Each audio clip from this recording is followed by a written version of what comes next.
All right, good evening, everyone. Welcome to Zoom into Wine. My name is Ian Blackburn. Every Wednesday night at 7 o'clock, we get together and talk about fine wine, wines of the world, and get some great people involved. So let's get started. I've got a great show for us tonight. We're going down to the Southern Hemisphere, and we're going to have some fun learning about the wines of the world. I'm going to get my slideshow up here. Make sure we are in a good shape. Here we go.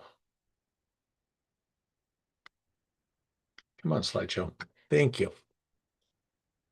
All right. I'm going to share that slideshow with you now. And here we go. A couple more people coming on to join us tonight, a little bit late, but we'll catch up with them in a bit. I want to get started and get us right into it because we've got a packed show. Those of you that got your Zoom kits at home, we threw in a little seventh bonus wine, and I'll talk about that in a little while. But let's get started with wine number one and kind of set the mood. Wine number one is from Craggy Range. This has been one of the best-selling wines, probably in my wine store and a lot of wine stores nationwide, is it checks a bunch of boxes. First of all, it is a Sauvignon Blanc, which has been blowing up for a number of years as one of America's favorite grape varieties. It is a New Zealand Sauvignon Blanc, which has been taking share for a long time and now is the benchmark Sauvignon Blanc for the world. It is a Martinborough Sauvignon Blanc from a single vineyard right across from Marlborough, but a little different exposition, a little different site, a little cooler, a little everything's a little different. And so it really makes for a very unique wine. And this is a fantastic property. And I'll show you here where you can see Marlborough, which is where most people think New Zealand Sauvignon Blancs come from, is right here. It's literally across the bay. And this is a place that's, obviously benefiting from the southern hemisphere, with the most southerly vineyards in the world. Sun doesn't really go down for very long periods of time, weeks, months at a time. And so you get this exaggerated weather there with very cool weather. And this extended period of time with the sun and the leaf getting all that information from the sun without incredible warmth. You're getting this nuanced New Zealand wine made by a series of top winemakers. This is their focus there. They do make some other wines at Craggy Range and they do some spectacular stuff. They were built to be the top winery of New Zealand from day one. They had everything they needed, an incredible investor. It was quite a story.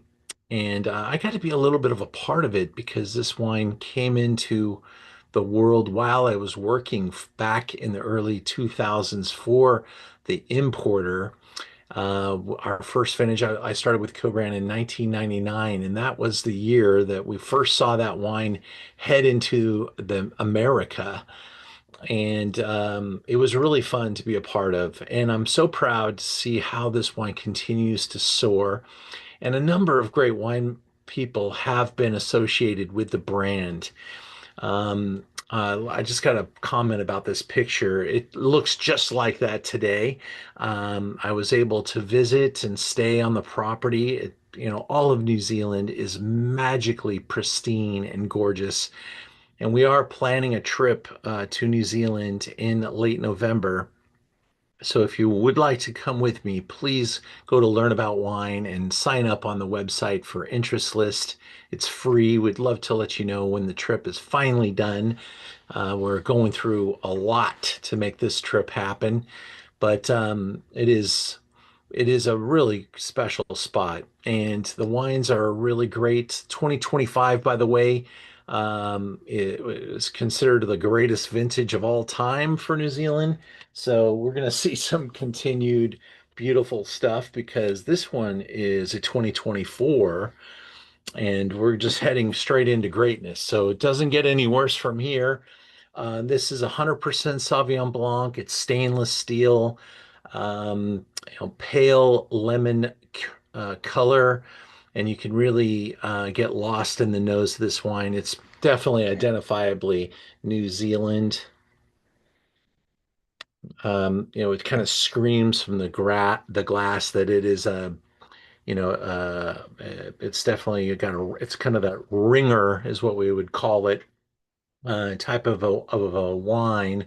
Super crispy acidity, great minerality, salinity, that little bit of salty air. Obviously, a lot of oceanic influence, perfect for oysters, shellfish, goat cheese, so many things. A great way to start off a wine tasting, kind of clear your mind, clear your palate, clear the day. And I hope everyone's had a pretty good day. I actually hope you all had a much better day than I did. My day sucked. I can't wait to drink this glass of wine. Mm, day's getting better. Edge is coming off. All right. Feel the intensity there. Feel the length when you taste that. You can feel it vibrating. That acidity is just rocking. And this is just really a special iteration of New Zealand Sauvignon Blanc. I do believe it's priced. I mean, I think the importer could jack the price up of this about $10 a bottle if they wanted to. It it would still be a banging value at its price point, 93 points. Meyer lemon, key lime, absolutely apple. Little uh, Litsi oil. That's a fun accent. Tea and Himalayan sea salt, all those wonderful specifics. $24. This wine, hard to beat it. I've got a much expensive New Zealand Sauvignon Blanc. Frank, a great wine for $10. Not even close to this one. I'm bringing in another one that's a very different style, a little more traditional, a little more more this one that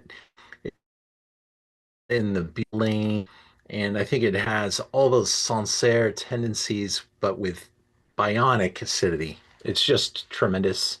So support your range because the name is definitely bankable, and there's been a lot of great personalities that have worked at this brand, and I've really enjoyed my association and my time with them, and they continue to be very supportive. We're going to quickly move into wine number two, setting the pace. Gotta have another sip though.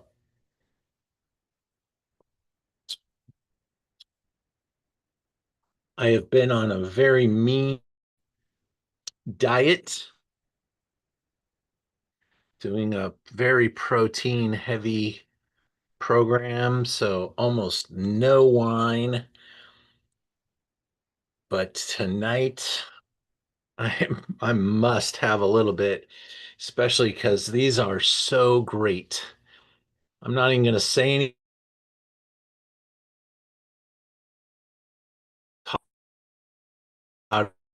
We have a special guest to get us into this one. This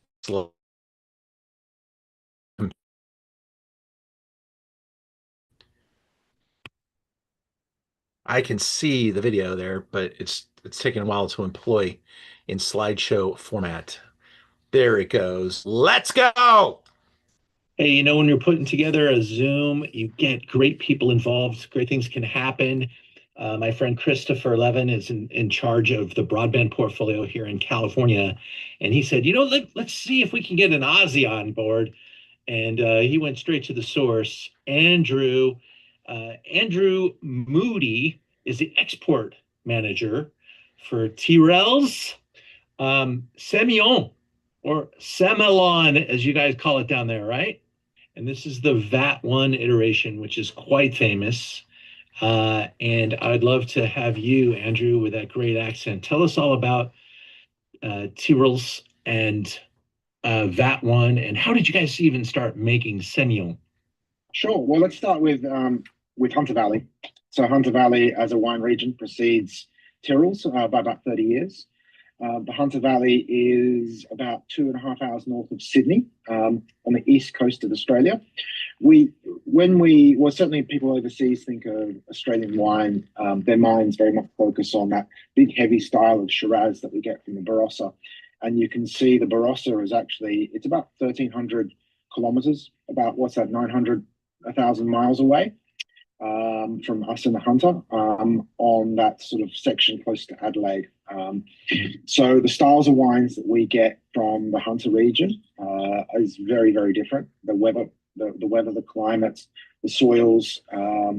We are a continent, and you have to remember that Australia is such a large continent that it almost takes as long to fly from Sydney to Perth as it does from, let's say, North Carolina to Los Angeles. It's transcontinental.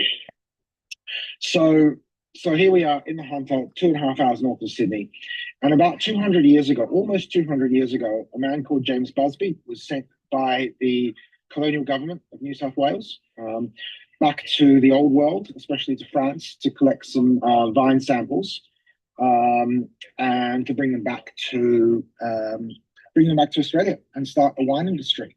I think personally, I think the reason behind this was we had a bit of an alcohol crisis at the time, in terms of a lot of people were making bootlegging. They're bootleggers and making backyard rum at very high alcohol content, and it was used as a currency. It was the currency of New South Wales for a while, and they thought, well, if people start drinking something a little bit less strong than backyard rum, then maybe we'll get them to do a day's work. So that's probably the foundation of the reasoning behind founding a wine industry in Australia. So Busby went over to the old world. He came back with cuttings, which he collected from all across France, Italy, Spain, and he brought them back to the Botanic Gardens in Sydney. And the government took most of those samples, and a lot of those samples became the foundation of the Barossa, of McLaren Vale. When we talk about those old bush vines of Grenache and Shiraz that we have over in Barossa, those come from those original Busby plantings. But Busby was good enough to hold some of those cuttings for himself, and he had a small family property up in the Hunter, and he planted those vines. Now, of course, the Hunter is a hot, humid place. We are about 50 kilometers inland. Our climate is moderated a lot by a warm water current that blows down from the Great Barrier Reef, and it brings those warm, humid winds inland with it. So if we were any closer to the coast, we would have a lot more rain, a lot more humidity, and it wouldn't be a good wine growing region. If we're a bit further inland, which we do, you can see the Upper Hunter has some wine growing areas. It's good as well, but we're kind of in this little sweet spot where it's a mixture of that humid coastal breeze crossing with some of the dry inland breezes, and the soils in some of the places that we grow on just happen to be right. So it wasn't anything by design. It was just luck. That looks like a HVD vineyard, actually, planted in 1908. That was Busby in 1828. Then 30 years later, Edward Tyrrell landed on a boat coming out as a free settler from the UK. The man was a city boy. He didn't know anything about farming, but he was determined to become a farmer. And he was too late to buy cattle property. All the good cattle, the milk cow properties, all the good milk cow properties had been taken, and he acquired a property that was pretty much good for growing cattle.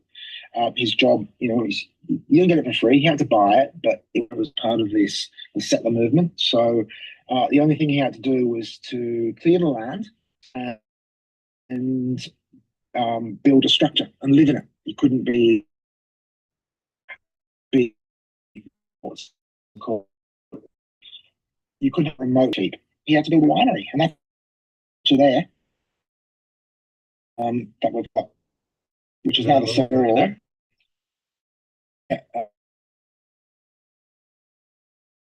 winery that he built in 1862, and a little shed to the next left of it, which is still looking a bit sort of run down. That's the one. That's actually the blacksmith's hut.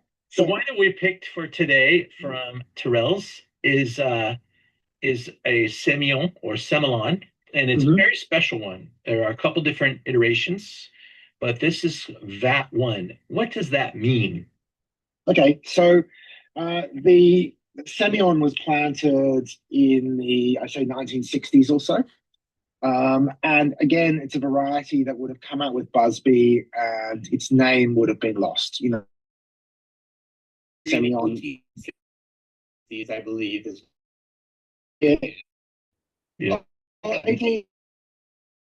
probably cuttings from an 1860 plantation, and I just know that the VAT 1 foundation was planted in about the 1960s. The foundation, or some of it was the oldest planting for the VAT 1 actually was planted in 1923. So that there's one patch that's actually over 100 years old now. And it would have been something that Busby would have picked up, obviously, from Bordeaux, you know, being the foundation of Bordeaux Blanc. And its name would have been lost over time. It was just one of these many white wines that he would have planted in his own property. Some would die, some would die. Some, for example, just survive. And so that would have gone. And by the tills come along, they say, "Oh, give us some vines that produce a white wine," and it would have been this. And nobody knew it was Semillon until, of course, many years later.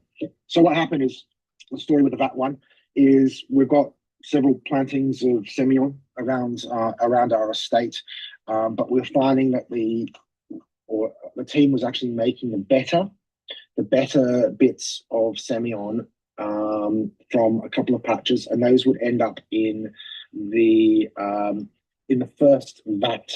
Okay, so back in the 1960s, we did not have any electricity at the winery. We only got electricity in like the early mid 70s. So everything was still made in large old wooden vats. The wood was not to give it any oakiness. It was simply just a storage device at this stage. All the oak in the Semillon wines had already been used up for the Chardonnay and everything like that. So it was just a neutral place to put the wine. So the wine's improved since then. What happened was that in the 70s, we got power. They tried to put cooling tubes through those oak vats. It didn't work very well because, of course, oak wooden vats aren't good insulation material. They saw what was happening over the hill at Lindeman's, and Lindeman's had invested in stainless steel. So we thought, oh, okay, let's get some stainless steel. What we'll do is we'll put the cooling rods in the stainless steel. That'll control the ferment. And then when that's done, we'll put it back into the oak to mellow. Well, they never put it back in the oak. It tasted so good from the stainless steel that it never, ever went back into oak after the 1970s. And then it was the 1980s when Bruce discovered that if he put that one away for 5 or 6 years, he hid it from his father, Murray, it tasted even better because of its high acidity, high natural acidity, and low sugar. It's a wine that turns out it could age for a long time. And Bruce would hide the wine, and then after 5 or 6 years, he would bring it out, and he entered it into all these competitions, and it just won gold medal after gold medal after gold medal. In the life of that one in the 1960s, it's Australia's most awarded white wine. So it's won over 5,500. I think this count was done like 10 years ago, so it's probably over 6,000 now. Over 6,000 medals, awards, accolades. And so it's now regarded, as Australia's most awarded white wine. Low in alcohol. Mm-hmm.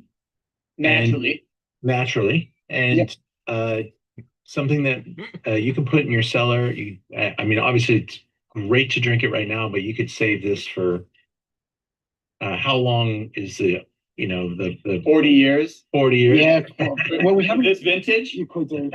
This is a wine that benefits some bottle age. Like you said, it's released to start drinking today but I also feel like what's really cool is you can stand this upright in your cellar as opposed to having to find a slot to store it on its side because of the beauty of the screw cap. And Andrew, remind me, are you guys going to be releasing any large format in the US market in the future? I'm honestly, I'm not sure what's available at this stage. I'm afraid, Chris. If we're making large format and we're bottling them now, you're going to have to wait 5 or 6 years because we're not going to release those until we release the 750 mil I got a question for sizes you, as Andrew. well. Sure. What is like the typical food pairing for this wine? Oh, that's a good one. That's a good one because this is where it gets fun. So obviously, several options. Seafood. Seafood's a broad category. It's a broad church. But raw seafood. So we could talk about sashimis. We could talk about sushi. We could talk about say carpaccio, fish and chips. So classic British Australian style deep fried fish and chips or tempura. If you want to go down the Japanese route, tempura. Awesome. Well, thank you, Andrew. Appreciate you being here. Andrew, thanks, guys. we'll talk later. Thank you so much. Of course. Bye bye. See you. Yeah, and that video, by the way, I told him in advance that was supposed to be about 6, 7 minutes. I think we were like 27 minutes by the time he finished. It was he is passionate, and so is Chris. So we learned a lot about Tyrells. There was actually a whole discussion. You could pronounce it Tyrells, Tyrells, all that. We talked about that. Then we talked about Semillon or Semillon. Semillon is the grape from Bordeaux, and they just call it Semillon because they're Australian. And this is the most awarded white wine in all of Australia, the VAT one. Now, as I put in the notes, but other people that are watching this video wouldn't see that the one this winery makes several different Semillon, and maybe three or four. And one of them's just called Hunter Valley Semillon. A beautiful bottle of wine, a great deal. But this one is like way up here. It is the VAT one is where all the best blocks go, and it just makes it's like the difference between Appellation and Grand Cru. It is that difference. And I also said in the comments that I really hope after the Craggy Range, everyone was able to like reset because the Craggy Range is just so persistent and like a laser beam blowing through the screen, and then you get this like a chillax type of attitude with the Semillon, and it is super geeky but not as loud. It's kind of it's like moving from a rock on the radio station, moving from like heavy metal straight into a Sade or something. It's just quite a move. So it took a second to become a smooth operator there. I hope you like that transition. We're at 59.95. Like I said, the regular Hunter Valley you could buy, God, it might even be as low as like 29.95 for the regular. This is the top. And when the opportunity came to restock, because I did start this Zoom off with the regular, and then when the restock came in, they had just got the 18. This, when they were talking about laying it down, this is the company sent me the 18 that's reserved for top restaurants in America. So we got 12 bottles in stock, and some of those have already gone, but I'm sure I can get some more. It just came in, hope for God, and it is an opportunity to grab one of the great wines, and my prices are razor good, razor sharp. So glad you like that, Teresa. Glad to read that. Jen, I hope the smoked salmon is just great with that dish. Super. And you can drink smoked salmon all night long with all the wines that we're going to be having. We're going to go to this really cool little Chenin Blanc producer. Now, it's a terrible business idea, but I love Chenin Blanc so much. I could have the world's largest Chenin Blanc selection. And Chenin Blanc, you got the classics from Loire Valley like Vouvray, and there's drier styles, and there's sweeter styles, and there's different appellations in the Loire Valley that do it a little differently. Then you go down to well, you come to America, we've got our stuff. We've got our iterations coming from Oregon, Argentina. Um, it's a really loved grape. And I would say it's hard to argue with how great this wine is in South Africa. This is such an important wine to the South Africans. They actually have a nickname for it. It's called Steen. And Steen is uh, what they call it around Stellenbosch and Cape Town. And that's where this wine comes from. Now, I don't have the winemaker with me, but he was in this office just a few months ago when we brought in these wines. Great importer brings them in. They bring in some top wines of the world, and they were super excited to show this wine to me. And I was standing here with Mick. He's the owner, he's the winemaker, good looking dude, like 6'5", built like an Adonis. And he has this fantastic vineyard site, a lot of old vine material. Everything there is grown with highest ethos. Like, I mean, look at that sunshine, those mountains. I mean, what wouldn't grow in this weather? It is so similar to Southern California there when you're there. Just imagine a collide of Jurassic Park and Los Angeles coming together. That is South Africa. It is really beautiful, really raw. I'm standing on the ocean cliff looking out at seals and killer whales and sharks and penguins. Stephanie's favorite, penguins. Penguins are everywhere. 100% Chenin Blanc, dry farmed. Actually, not dry farmed, but bone dry is a style. They do need to irrigate there. The soils are so deplete. I mean, we're talking about, chalk, limestone from so many millions of years of ocean, just layers of oceanic soils.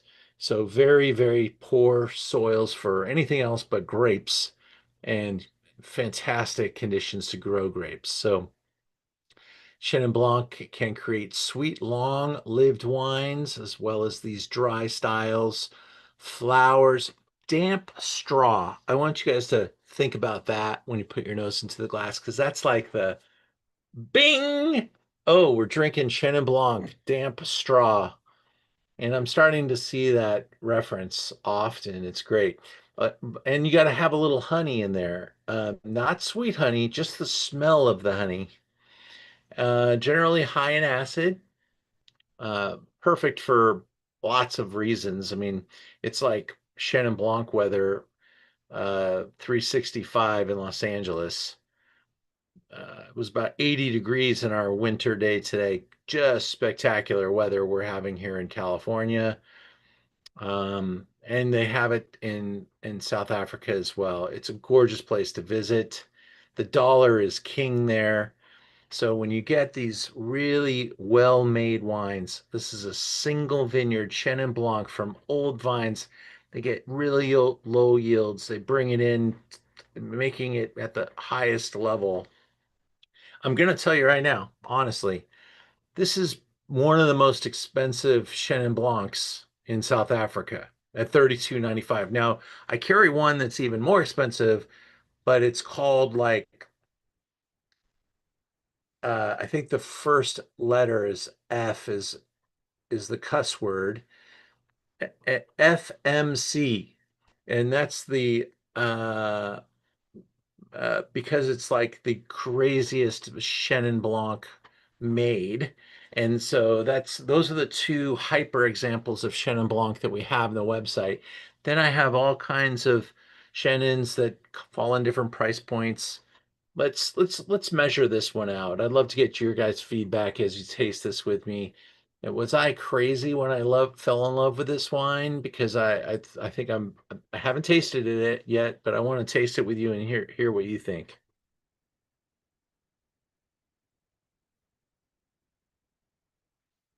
Don't everybody talk at once. I'm still trying to taste here.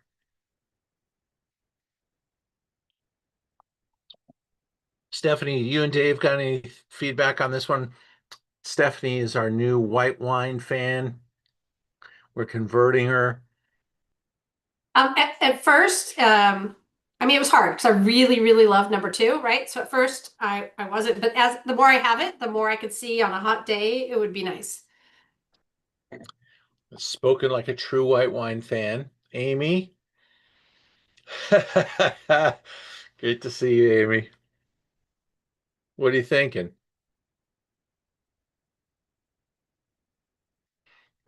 I love the personality that's in the nose. It's just got like it has almost like a little bit of a white balsamic.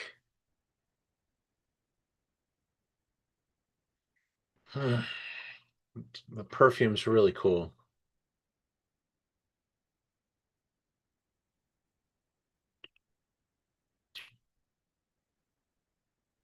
Pretty compact and tight today. That that one is kind of like a little bit more inviting. This one's got almost a little bit of bitterness on the finish, a little bit of that uh, tightness and tactile character.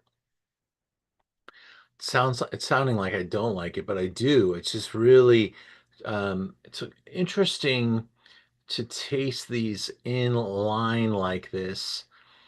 It's like a clash of titans. They're all so acidic and so different and so unique and so iconic to their own places.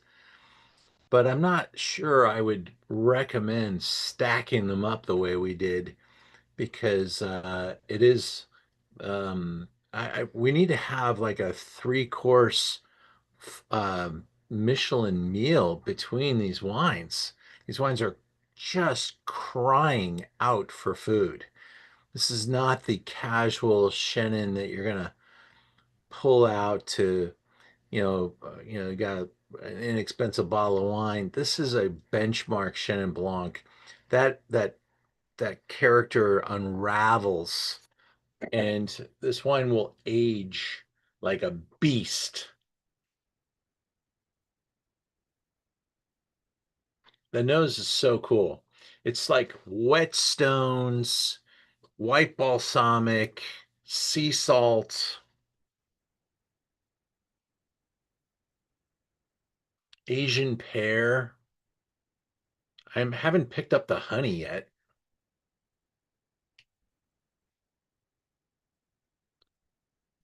Maybe more like honeysuckle, kind of floral. But that has that grippy licking a rock sensation. And then that prolonged acidity. Just really interesting and so good with food. Good God. We needed oysters, some salmon, some lobster. Let's get a seafood tower in this office immediately because that's what we needed tonight. I hope you guys enjoyed. Only a couple bottles left. Teeny little producer. The importer brings in all these micro gems and they sell them almost exclusively to Michelin star restaurants. So if you go to like one of the 2 or 3 stars and they're pouring this wine by the glass, you'll know where to find it. There's very little of it out there. And this, just think about this with like some sort of like a a grilled whitefish or seared, type of seafood. I could name just anything from scallops to sushi. It's all going to go beautifully well with hamachi, with any of these wines, and great with this one too. And while we're at it, we're tasting all these great whites. Next week is ridiculous time. Stephanie, I made this one for you. It's a study of benchmarks in white wine. Okay, this is like going deep. Might be throwing you into the deep end a little quickly here. But if you're studying wine, and Stephanie, one of these wines will look familiar. We go parabolically all over the world, from Greece to Napa to one of those benchmarks I was talking about from the Loire Valley that is Chenin Blanc, Sauvignon.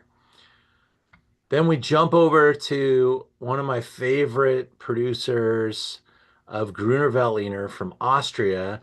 Then Meursault, that is one of the great producers, Fichet. Then I get to tell you my story about my visit to Alsace and Ugel and the Grossi, which is one of their top single vineyards. And that's the current vintage I bought from the winery, 2014. This is nothing but ridiculous stuff. Top wine from Greece, top wine from Napa, top wine from Loire Valley, top wine from Austria, top wine from Burgundy, and then Alsace. Only a couple spots left. I'm so happy to see that this tasting next week is doing well. It says 19 in stock. We'll be selling this one out soon. That was when we made the slideshow. I don't know how many are there left, but we will probably close this by Friday. So join us if you can. It's a great one. And by the way, we have now published all of our tastings. We go a little heavier in April than I probably was going to, because when we get to the summer, some of these topics get a little painful when it's 100 degrees out there. So I wanted to build in some great topicality before the heat of summer. And there's just so much to talk about and so many great wines in the store. So I found excuses to throw in a bunch of great topics. We're going to do a few more free sessions as well, where it's no wine, just a great conversation about how to build a wine cellar, wine collection, what things to do, not to do, um, and some cool wines that I think you guys will enjoy to kind of make your cellar happy over time. And then, but take a look at the list. We put a lot of them together. There's some really fun wines involved. We were just with Craven before, and he was kind of the inspiration behind this tasting tonight. Um, so we just tasted the, classic Steen. Now we're going to go to a not so classic grape variety, but one that a lot of small producers are starting to explore. This is Cinsault. Cinsault, I don't know that I've ever had a Cinsault on our Zoom, and if I did, it was years ago. So, yes, thanks for all the support, guys. Appreciate it. Oh, pork dumplings with ginger. That sounds great. I'm starving. By the way, anything with carbs sounds fantastic. I've been all protein, all protein. No potatoes, no bread, no pasta. Just, you could just kill me right now. I'm just so miserable. But the wine is helping. And I have lost 15 pounds, so it's starting to work. Got another 15 to go before I fit in the good suit. All right, Craven is the producer, Sinso, Stellenbosch.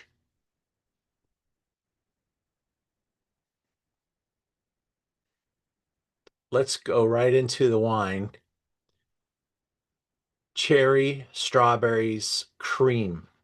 How bad could that be? Floral, rocky minerality. One thing I will say about Sinso is they do tend to have fairly low alcohol.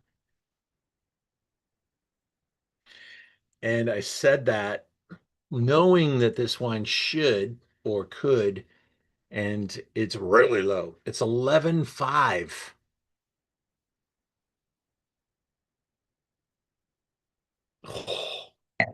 I'm telling you, every wine I tasted from this producer made me go, dude, you're really good at what you do. The nose of this wine is crazy. It's cherries, strawberries, and cream. And then you hit that rocky minerality. It just boom, just like that. How does it end up with low alcohol? Because they're farming it for quality. They're picking, and this grape does mature fairly early on. You notice the color on this wine. It's super dark. It's a thinner skinned grape. It grows a little faster, and they're going to pick it earlier, pick it kind of like with the whites in the early part of the vintage. And here, this guy's doing it like all natural. Like it's not a natty wine at all, by the way. This one's got a little preservative, a little bit of sulfur, just to protect it, but no filtration, old vines, low yields. He is not trying to compete for the cheapest wine in South Africa, which I totally respect because there's too many people chasing, diluted thin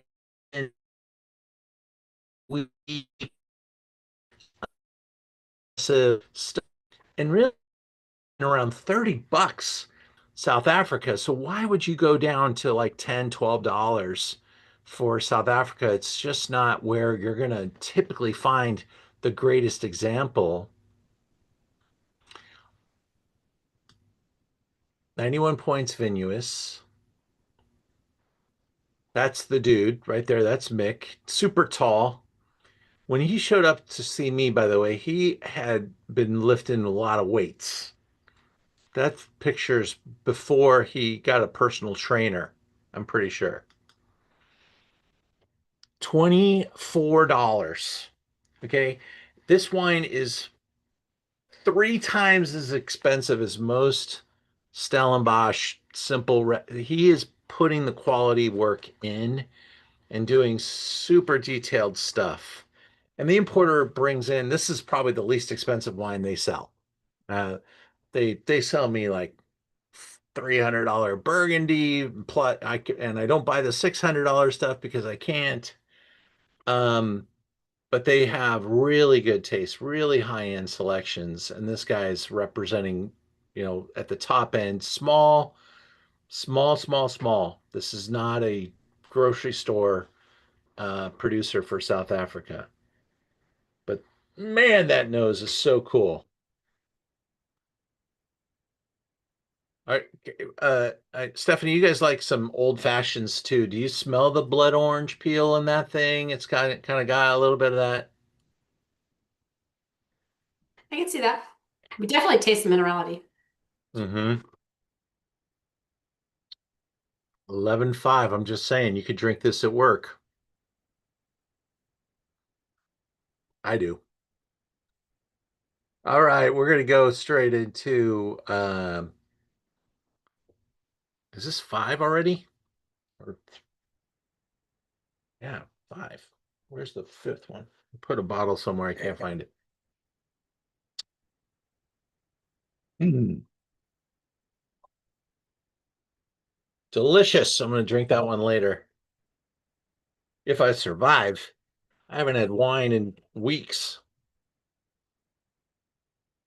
Like a petri dish. You're pouring wine into a vessel that hasn't had any for a while. No carbs. All the science is happening at once. Elderton Shiraz Barossa. This is a benchmark producer. I'm not going to say much because we probably say it all in the video. My friend Chris is back. All right, so my friends in Zoomland, we've met Chris a few times in the past. I think it's now Chris's turn. He turned to his expert because Chris runs the whole show for the portfolio. He turned to his friend from T-Rells to show us the way. And now we're going to be talking about some Shiraz, Chris, which I'm excited about. Absolutely. I love talking Shiraz, Syrah, Shiraz. Tell us about Elderton. Well, Elderton is an iconic winery, one of the most famous wineries in all of Australia, known for making some of the standard bearers of Barossa Shiraz. They are owned currently by the Ashmead family. They're located right near Adelaide, and you can look on the map. A beautiful part of this amazing country that is Australia. The actually winery, or actually the vineyard, was planted originally in 1894 by the Schultz family, and then purchased by the Ashmeads in 1979. It was actually a great story. The Ashmeads, who were originally from Australia, had been working overseas and come back to Australia to settle back in, and they were looking for a house. And they were looking in and around the Adelaide and Barossa area. And the real estate broker they were working with was trying to close them on this beautiful farmhouse. And they were on the fence. They liked the house, but they weren't sure. And the guy, as a close, he said, "Look, if you buy the house, we'll throw all these vineyards in for free." And so I don't think that was the reason they purchased the property, but in 1979 they closed and they purchased what is now Elderton Winery. And of course, at that point in time, they inherited all these amazing vines all around this working winery, and they looked around and said, "I guess we're going to start making wine." And that's how they got in the wine business. I think the first release was 1982. One of the things you'll see about the Barossa, and specifically where these guys are located, everything is dry grown, everything is on alluvial soils, and the dominant grape variety in this area is Syrah or Shiraz. This is 90 Shiraz, 10 Cabernet Sauvignon. And you and I have drank this wine together, and I love it. Is there anything special they're doing that makes their wine a little different? Well, I think that oftentimes we talk a lot big, bold flavors, right? They're not trying to hide the fact that they're Barossa. This is a powerful wine that shows a lot of fruit. I think label lists at 14.5, so this is a big, powerful wine. It can hold up to braised dishes, grilled meats, the classic kind of steak and big red pairings that we love. But one of the things that I really think about distinction here is it doesn't taste or feel heavy. Mm-hmm. It doesn't have that weight that sometimes comes in that kind of vanillin component when you see a lot of oak. So there's fruit. It's a warm climate.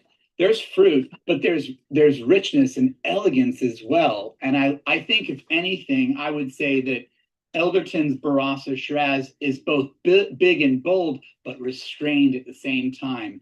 And I think that's really what I love about it. It's not just jammy; it's powerful, but with elegance. And I think a lot of that, as you can see, Jules on the picture right here. Jules is the winemaker, and she's got an unbelievable palate.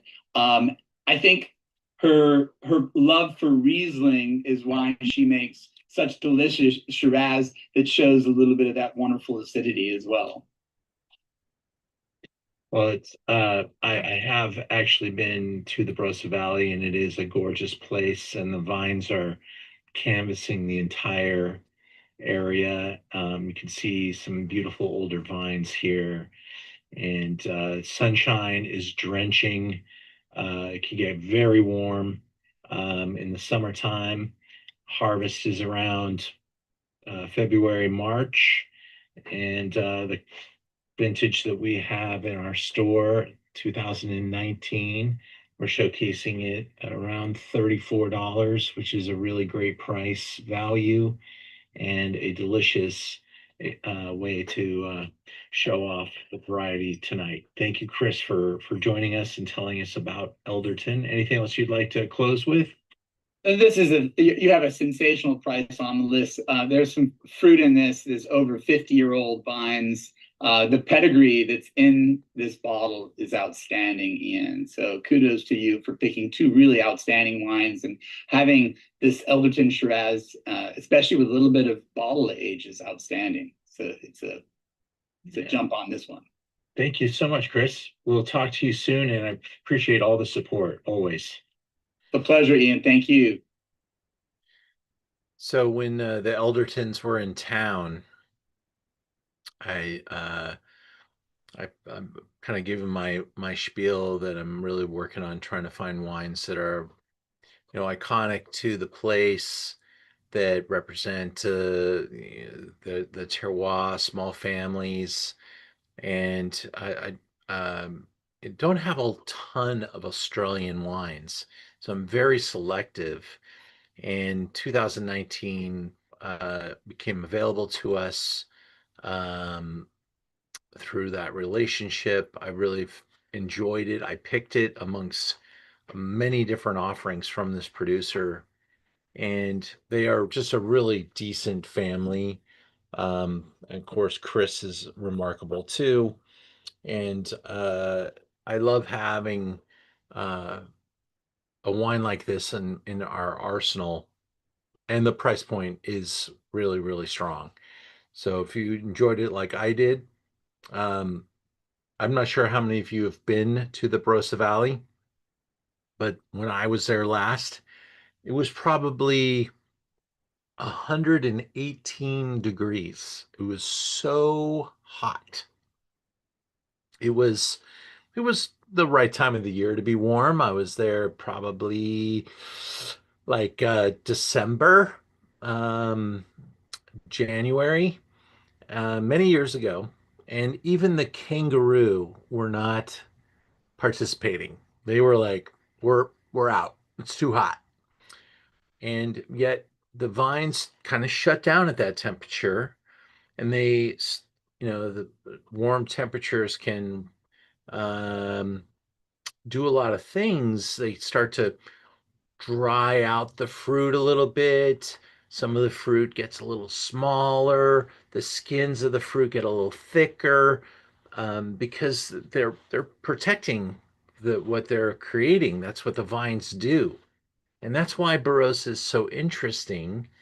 And this is a wine that carries 14.9 alcohol, actually, and yet it doesn't seem like it's that warm, but truly is a dramatic expression at the same time, being very balanced, great length, very good intensity, and nice complexity. A very nice wine. All right, so I won't make you watch that twice. Let's do that again, Ian.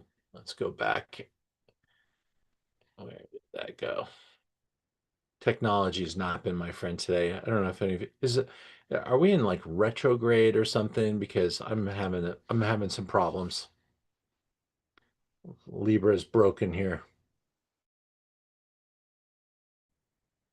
All right. We step into one of the benchmark wines of Australia. So we go from a very approachable 30-ish dollar bottle to something a little bit more extreme. And I will hand it over to the expert.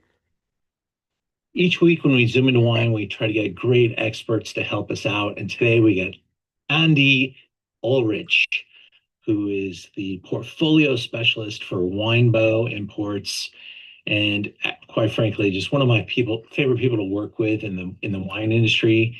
She works so hard and she's super dependable, and she's going to be our expert today. And Andy's really enlightened on all things Southern Hemisphere. And so we've got the Yalumba, one of my personal favorite wines in our store from Australia. And it's a 97 pointer. It's a 2022 vintage. It's listed as a Cab Shiraz. And we're in Barossa Valley. And Andy, thank you so much for joining us and giving us the 911 about this brand. My pleasure. Great to be here.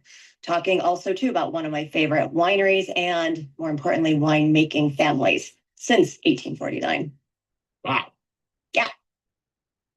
And this little brand, tell us about, is there anything like historic about Yalumba's past? Yeah, absolutely. So I always say that Yalumba, from a brand, from a winery, those who know, and those who know in the Barossa are going to know Yalumba. There are other wineries that made their mark early in the 1950s, Henschke, Penfolds with Grange and Hill of Grace. But yet there's been a winery and a winemaking family, next door neighbors to all of these, that have been around since 1849, starting with Samuel Smith. And then here we are 5-6 generations later, Robert Hill Smith. So this is part of the Hill Smith family. Robert Hill Smith, who took the reins in the 1960s, and his daughter, Jessica Hill Smith, who is now serving in marketing and also working alongside with him at the winery. But besides being still family owned and operated, a unique point of difference for wineries in the Barossa for that long, they celebrated 175 years. They're going on 177 years, let's say, in November, of family ownership in winemaking. A couple other notable things about Yalumba. First, they have their own on-site cooperage, which is the only one in the Southern Hemisphere. So they are making their barrels, and it is the actual highlight someday when you go to the winery to be able to go in and experience the coopers making those barrels. They source their wood, basically French, Hungarian, and Slovenian, and a little bit of American. So they're working with a blend. And really, their barrel program is all about essentially not following a specific recipe, but also just so, besides being still family owned and operated since 1849, 6 generations of family winemaking. Robert Hill Smith, who is the 5th generation at the helm, he is really considered the pioneer of the family because he is the one in the 1960s started expanding outside of the Barossa with other projects into other regions within Australia, as well as down into Tasmania and New Zealand. But the heart and soul of this winery is in the Barossa. Other notable facts about the history of this winery: number one, they have their own on-site cooperage, making their own barrels. French, Hungarian, American, and Slovenian oak. No set recipe as to which barrels get which program primarily, but it's really all about, what is it that each vintage that essentially the wines are going to need. But it's really quite the experience when you visit the winery to be able to go in there and to see the coopers creating these barrels, toasting them, working with the fire. It's a scene, and when you leave, just all toasty and warm, and just it's amazing. I love it. Love it. You're gonna love it. It's amazing. So on-site cooperage. Yalumba also has their own nursery. So they are essentially propagating the health of all the vines that come into Yalumba, as well as surrounding wineries within South Australia, because in South Australia, there is no phylloxera. Very, very strict quarantine rules. And when you go to visit the wineries within the Barossa and the Eden Valley, you will stand in a foot soak for at least a minute, being timed before you are allowed onto the property. Oh. And that's how serious it is throughout the Barossa. So on-site cooperage, we've got the nursery. We have They've got long-standing employees, not only 6 generations of family winemaking, but when you enter through the doors of the winery, there are these paddles that look like you're entering into a fraternity that are called the VSOPs. And that's not cognac aging. That is essentially very special old people. And that is the list of names of people who have worked at Yalumba for 30 plus years. And you see this listing of these names of multiple similar family names because there's many generations that have worked there. So family owned, it is very much what embraces, like, the overall culture of Yalumba is essentially a sense of community, a sense of longevity, hereditary, and basically the history, the evolution, and the revolution of what is going on in the Barossa, as well as the contributions that the Hill-Smith family has made. So some really cool stuff. You nailed it. Yeah. Thank you. Thank you. This wine, every time I taste it, is just so spectacular. It's a great ambassador for Australia, for the Barossa. Also, really kind of shows you what Cab Shiraz are capable of. Is this their top wine? Where does this lie in their family of wine? Yeah, this lies in what they call their rare and fine collection, which essentially is going to be the top shelf of that, part of their icon program. But this is one of the wines that has like the longest lineage, because this is the wine that they've been making since the 1960s. And in 1968 is when they coined this wine, the signature, when Robert Hill-Smith decided that this blend, the classic Cabernet Sauvignon and Shiraz, which embodies everything about the Barossa, that this is when they were going to start naming and honoring a vintage after a person that really embodies the whole spirit of Yalumba. So from 1968 to current day, every release of the signature, there is an honoree.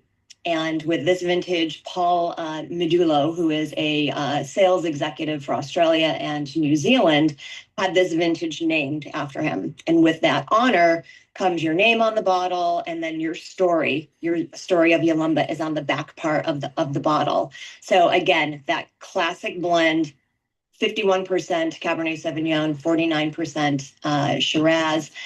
This is all Barossa fruit. The vines of the Shiraz, those vines date between anywhere from 45 years up to 100 years from their various vineyards that they have there. So these are vines that are classified in the Old Vine Charter. So it's just this complete classic blend, aged for 18 months in a combination of French and Hungarian oak, about 20% new. So yes, everything that we love about the marriage of these two varietals coming together and representing essentially the history of the Barossa. Well, 97 points is not a casual score. This is a top scoring wine for Australia, a top scoring wine for even this wine itself. I've carried it for several years. I think 97 is one of the higher marks I've seen, and really beautiful, talking about the Cab Shiraz, floral, red fruited and fine. A beautiful iteration of this wine, iconically or ironically, there's a coastal freshness about it. Kelp, brine, crushed shells, giving it is nowhere near the coast. It's just a fantastic review for such a complicated wine, such an iconic wine, and I think 97 points got my attention. I order it almost without seeing the scores, but I think it sells through at a little faster rate. We're moving through this inventory pretty quickly. When is the optimal time to drink this wine, Andy? This is a wine that can definitely be enjoyed when you pull the cork. It is a crowd pleaser because, again, of that combination of the coopered aging potential, definitely up to 10 to 15. Maybe like about 3 years before I would crack into it to have a little bit full, more bottle finesse going on. But definitely, this is a wine that you don't need to hold back on, and now more than ever, we all need to have a great glass of wine. You got it. So we have more in inventory than the slideshow says. Just got another case in stock today. Actually, two 6 packs. So we're ready for you if you like this beautiful signature. And we thank you, Andy, for doing this again with us. We love a lot of the wines that you oversee, and we thank you for your time today. My pleasure. Thank you and enjoy. I'm very serious about all the things I just said about her. She just works super hard, and she's every day I'm I'm talking to her. She's following up with me from some other market. She's I think she was doing that from Palm Springs. We had a little technical difficulty and lost the internet for a second. She came back, but had to kind of reset. Sorry, there was a little overlap there, but we did our best on the edit. Uh, $75 is where this one falls. So my goal on this tasting was to show you, the spectrum here between a great little $34 bottle and an icon at 75. And honestly, this is another one of those wines that could be a lot more expensive. This is just so dense and crazy. And I want you to put it like in your mind, like, okay, $75, what other wines of the world would taste like, at 75 bucks would have this much character and and a richness and fleshiness and power and at 97 points for $75. That's just a lot of wine for the money. And that's what I wanted to show off. It's not a wine I get to show very often. I probably sell 3 cases a year.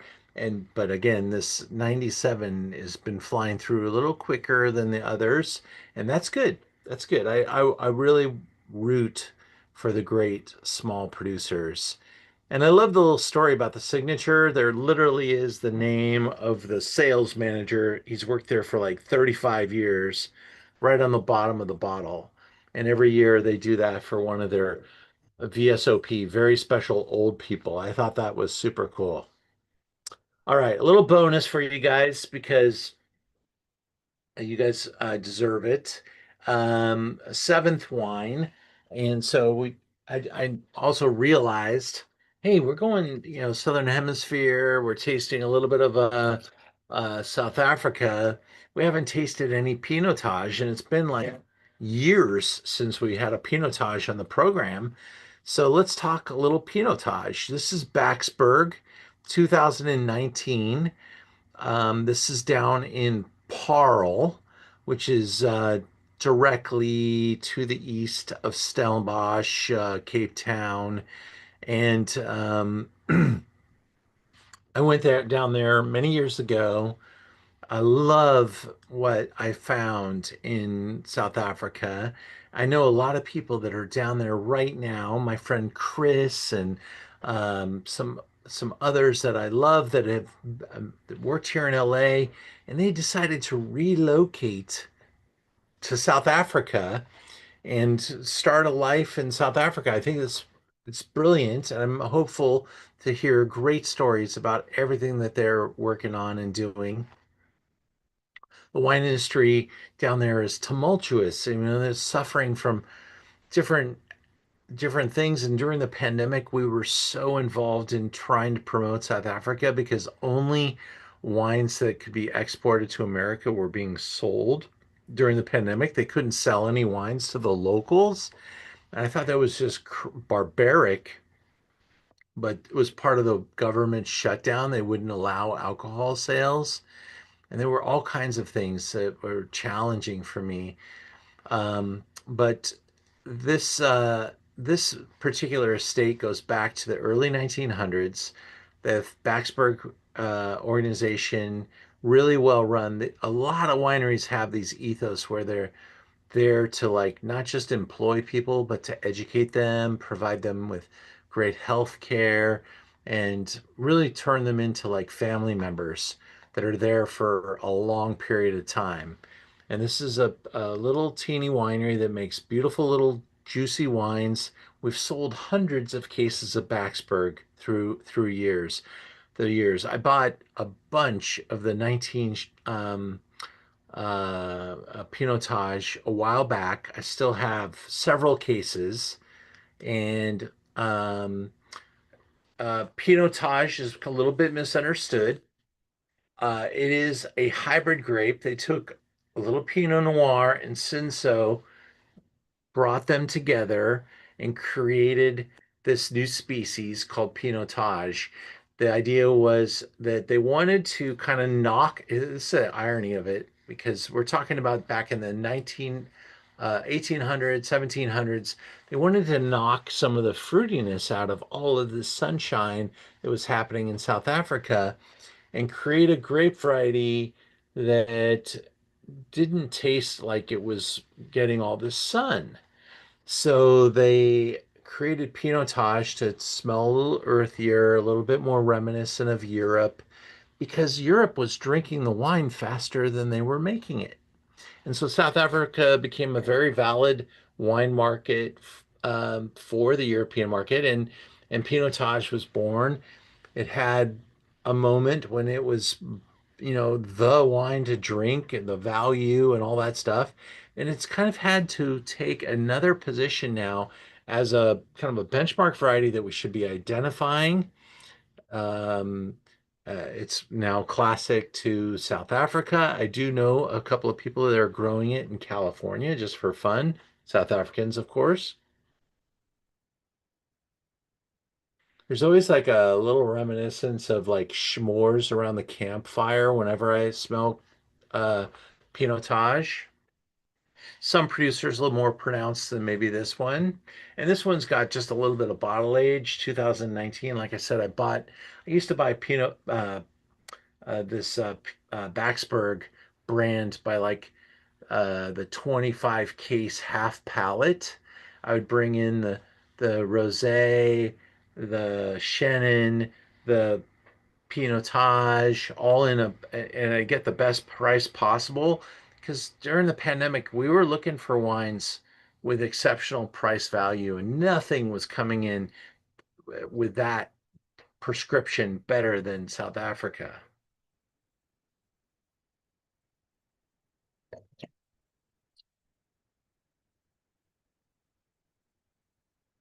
It's got wonderful balance, really pretty wine, got great definition, iconically Pinotage, definitely South African, $20. And the Baxberg family, really, really a great producer. Now, the ownership has recently stepped, he wanted to retire. He has his son in place. He's kind of in transition with that. They've got some money backer that has come in to help. So we'll see what Baxberg 2.0 or 3.0 looks like in a few years. But this was my friend was the importer of this brand. I don't think he's going to continue with it. So I don't know how much longer I'll have these selections in place, but I got a little bit of rosé remaining, a little bit of Pinotage, and very little Chenin. And it was absolutely one of our best-selling wines for the last few years. So I wanted to kind of check in on this guy. 12 bottles left. I said we have cases left, but I did literally go to storage and get the last case out for this promotion, and so we're down inside the last case now. So I want to thank Baxberg for being so great and such a good deal, and I hope I hear good stories in what becomes the next chapter of their story. In conclusion of tonight, we are we have one spot to go to Champagne. Now, I could add a few more, but I need one more spot for the Champagne trip. And so we're in good shape because it's quite a few months away. But We added Dom Perignon to the visit. We've got the #1 hotel in all of Champagne involved, and I've got that room block until April 1st. So if you want to come, let me know, take a look, and get involved. Also, our membership program is still available. If you want to learn more, you can save 10% off everything for the entire year, whether it's Zooms or wine. And that's how we're doing it this year. We're going to give it a different type of spin. And I thank you for letting me do this with you guys. It's been a lot of fun. I hope my diet versus wine didn't result in me saying anything I will regret later, but hope you guys enjoyed the program and enjoyed the wines. Jen, thank you for joining us tonight. Janice, hope you're doing good. Are you in New York or in LA? I am back in LA, yeah. I moved back in August, so I am permanently back here and happy to be back, especially this winter, and happy to be able to participate in your Zooms again and get the wines. Awesome. Yeah, our designer actually lives in Brooklyn, and she's sending me pictures every day Oh of like no, 14 feet of awful, snow in awful. Brooklyn. It's like the I worst. know, awful winter. Yeah. Jen, did you have any favorites tonight? I really enjoyed the Senso a lot. Uh, the nose just I don't even have to drink that wine. I could just sit and nose it all night, and I was uh happy to try the Semillon. I was excited to try that, and I love that wine as well. Um, the reds were a little big for me, but other than the Senso. But I do like the signature. I mean, that's an amazing wine for the price. Yeah, that's a baseball bat. That thing is definitely big. It's Hmm. muscular, intense, ripe, and rich. And Yeah. but I totally get you, and I'm super happy we found But something. I had a little food pairing set up here as I was going, so um, I would love to try the pinotage with maybe with some like grilled meat or something like that. Yeah, for sure. But it has like a little bit of smoke in it, and it's really tasty. Yeah, barbecued ribs work out really good with pinotage. Mhm. You can play around with different barbecue sauces, kind of bring it towards it.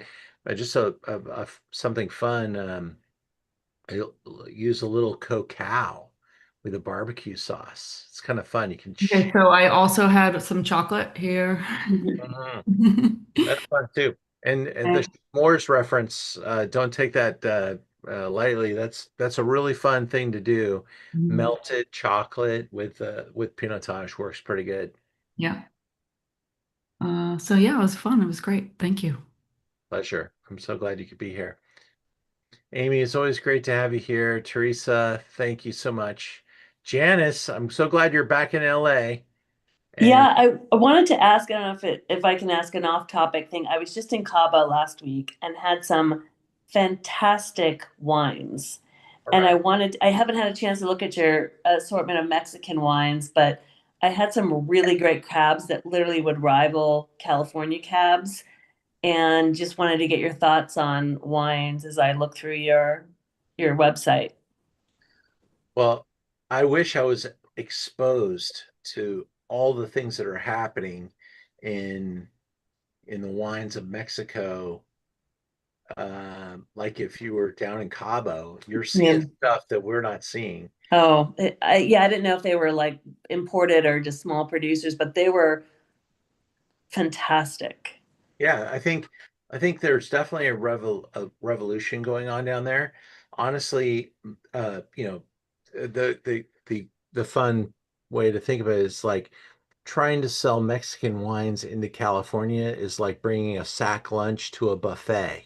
There's just too much here. And Yeah. so and if you go to Cabo or anywhere in Mexico and you come back across the border, you're supposed to only come back with one bottle. So Mm. that's it. And so you don't get to go down there, shop, and come back with a bunch of wine very often.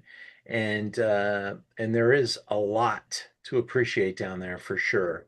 So, and the wine thing isn't Guadalupe Wine Valley anymore. It's from like Yeah.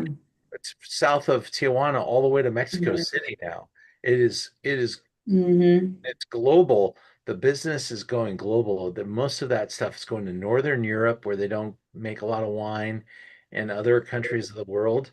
And there's a lot of wine talent down there from France to Italy to people of all over the world that want to find, the next what where they can plant. So kudos to you for going down there and finding some cool new stuff. Some of it could be a little difficult to find, but if you find something that you love that you think I should seek out, let me know because some of these importers, they maybe even have it and they're not out showing it. Yeah. Okay. Just so I have to kind of go out and ask for stuff often that's not showable. And but I love wines in Mexico. I really do. And I get to judge at the LA County Fair with a bunch of winemakers from Mexico, and that's Oh. usually where I Wow. learn about new things, Yeah. brands, and new people. And some of those I have in the store. I have a lot of weird stuff from Mexico in the site, and it kind of like sits there for like 6 months, and then all of a sudden somebody comes in and buys it all. Mm. I don't carry a huge inventory of those wines, but I love what we have. Yeah. Okay. I'll have to look because I'm very interested because everything I had was fantastic. Yeah, there isn't anything from Baja or Mexico that I just dissuade people from buying it, obviously, but take a look and see. But there's some really fun little producers, and there's some good, I have some personal heroes that I love down there. Hugo de Costa wines are things that you got to carry from Mexico. And then there's the other stuff that we have, and some of them are like mom and pops. Hmm. And so, yeah, there's a lot of little treasures down there. So I'm glad you made it down there to do that. Well, we have a lot of Zooms coming up, and I thank you all for your support. Everybody that's here tonight, you guys have been really, why we do this, because it's so great to see you and to taste with you and to have your support. So, truthfully, I really do this for fun, for my own kind of education, and to be able to record with the wineries. So we're taking this approach to some friends to join us, and we want to make this a bigger year for this category. It's a lot of effort. We record these sessions, we edit these videos, and we have a full team here to do all this stuff. But we really need a big audience, and we hope that we can get that. And we will continue to work the topics around and see where that audience is found. So tell some friends, and thank you guys for supporting. Have a great night, everybody. Thank I'll you.